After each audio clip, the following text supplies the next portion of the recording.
without the Council. And without you.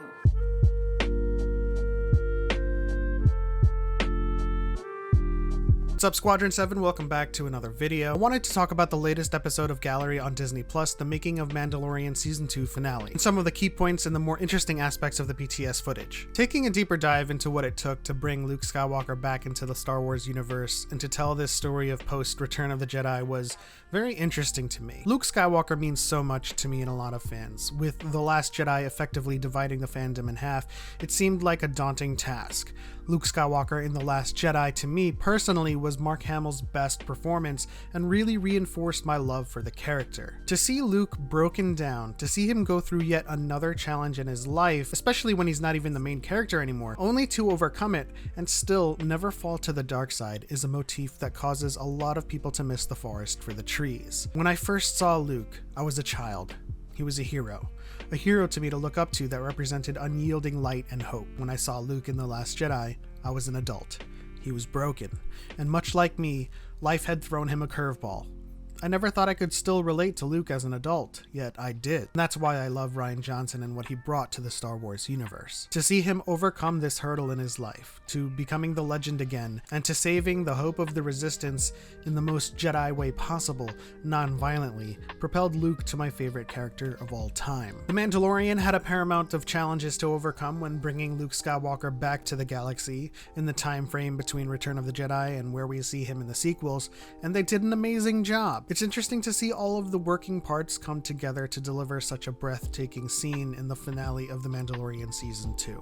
We've seen many videos after the fact criticizing the look and the visual effects, even seeing creators trying to fix it, but it's evident that they treated this beat with such passion and care. To see that they did indeed experiment with deepfake technologies given all of the resources they had at their disposal really reinforces that they had checked off as many boxes as possible leading up to the final product. They eventually decided on a de-aging technology pioneered by Lola, who had worked on MCU movies multiple times, such as Michael Douglas, Michelle Pfeiffer, and Lawrence Fishburne on Ant-Man. But what was also additionally interesting about this process was how much attention to detail they paid to Luke Skywalker's sword fighting style.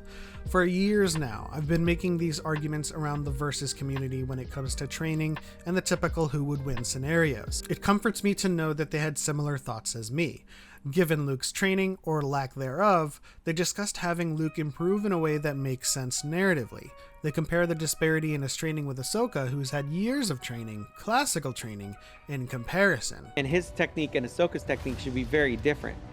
And technically, she's had vastly more training than he ever has. This has never been lost on me, which is why when people criticize the fight choreo of the sequels, I often have to remind them that contextually and narratively, none of these people have had classical training. Not even Kylo Ren, who trained under Luke, because Luke never had classical training. And it's wonderful to have Dave Filoni kind of contextualize the feelings I've had all this time. He's had training, but I don't know who's been teaching him sword fight training lately. He had to have a style that was better than what we saw in Jedi, but fundamentally still of the same tree. Now, I do want to touch on the Kathleen Kennedy taboo.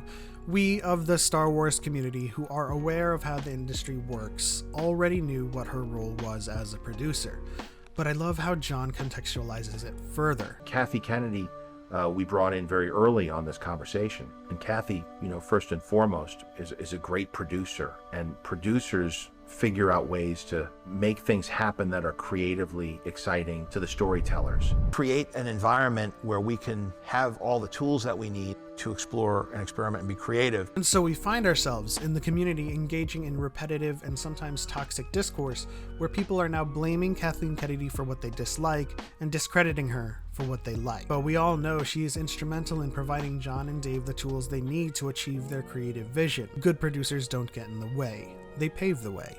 And Kathleen has been such an arbiter for creativity. It has led to the development of volume, or now stagecraft, and has been involved in the rapid evolution of film technology going all the way back to Indiana Jones. I just hope that the discourse surrounding Kathleen Kennedy stops being toxic and that the critiques surrounding her start to take a more substantive tone. So going back to their integration of Luke Skywalker, I'm I'm surprised to find out, thanks to this episode of Gallery, that the voice we hear, who sounded so much like Luke Skywalker, was in fact fully synthesized using a technology called Respeecher. Now, a lot of the tech they describe in this segment using machine learning and neural networks is familiar to me given how Google Assistant's voice is synthesized using samples and such, but it's super interesting to see it practically used to fabricate a voice 100% that, to me, upon consuming this episode, couldn't tell the difference. At the end of the day, the cast and crew and those involved with creating this magical moment in The Mandalorian will always go down as GOATs.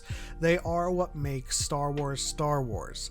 The passion, the hard work, and the dedication these people have to create these stories, to handle it with such care, and to deliver it to us is self-evident. Seeing Jon Favreau almost tear up at the notion that R2 would also be a part of the episode, seeing the filmmakers elated at the thought of bringing Luke Skywalker to the show, and engage in secrecy shenanigans which included writing Plo Koon into the script and imposing Plo Koon's head onto line deliveries and shots, was just incredible and funny to behold. I feel like if I were on set, the first question I would have for Dave, since I know Plo Koon is his favorite, is how? But at the end of the day, we are glad that the secret was kept and none of it was leaked. For creators such as myself to experience Luke Skywalker in the Mandalorian finale, when my predictions were completely off the rails, and my thoughts went to survivors of Order 66 like Yaddle or Quinlan Vos, always Quinlan Vos, it made my reaction to actually seeing Luke Skywalker come back all the more potent and organic. So thank you, Lucasfilm. Thank you, Kathleen Kennedy. Thank you, Mark Hamill, John, Dave, Peyton, the rest of the cast and crew that brought this magical moment to life in the Star Wars universe. Thank you. But that'll do it for this video. If you enjoyed it, if you learned something, please consider leaving a like. It really helps the channel.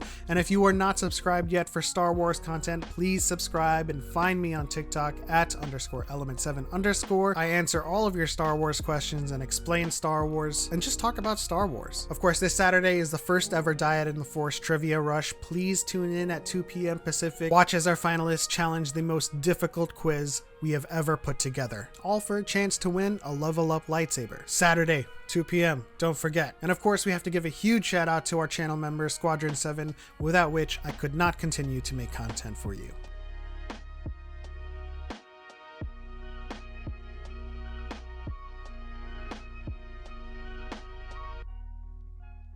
But that's the end. On to the next one. For Light and Life, we are all the Republic, and may the Force be with you.